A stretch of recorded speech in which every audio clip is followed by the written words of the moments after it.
शहरात उन्हाचा तडाखा दिवसेंदिवस तीव्र होत चालला असून रविवारी तापमानाने यंदाच्या हंगामातील उच्चांक गाठला आहे। लोहगाव आणि कोरेगाव पार्क परिसरात पारा तब्बल 43 अंश सेल्सिअसवर पोहोचला। त्यामुळे नागरिकांना उकाड्याचा मोठा त्रास सहन करावा लागला।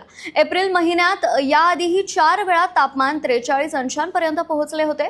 मात्र रविवारी नोंदवलेला हा आकडा विशेष लक्षवेधी ठरला आहे। गेल्या काही दिवसांपासून तापमान सातत्याने वाढत असून येत्या काळात ते 44.45 अंशांपर्यंत जाण्याची शक्यता हवामान विभागाने व्यक्त केली आहे।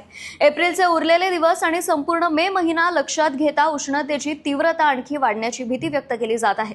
दरम्यान हवामान तज्ज्ञांनी नागरिकांना दुपारी 12 ते 5 या वेळेत बाहेर पडताना विशेष काळजी घेण्याचा सल्ला दिला आहे।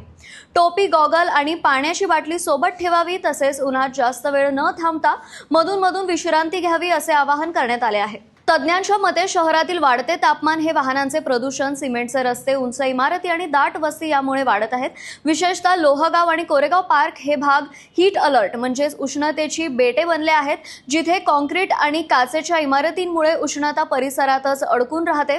2020 पासून दरवर्षी उष्णतेच्या लाटा अधिक तीव्र होत असल्याचेही दिसून आले आहे। 2025 मध्ये तब्बल 43 दिवस उष्णतेची लाट सक्रिय होती। यंदाही मार्च आणि एप्रिल महिन्यात तापमान सातत्याने 41 अंशांपेक्षा जास्त नोंदवले जात आहे।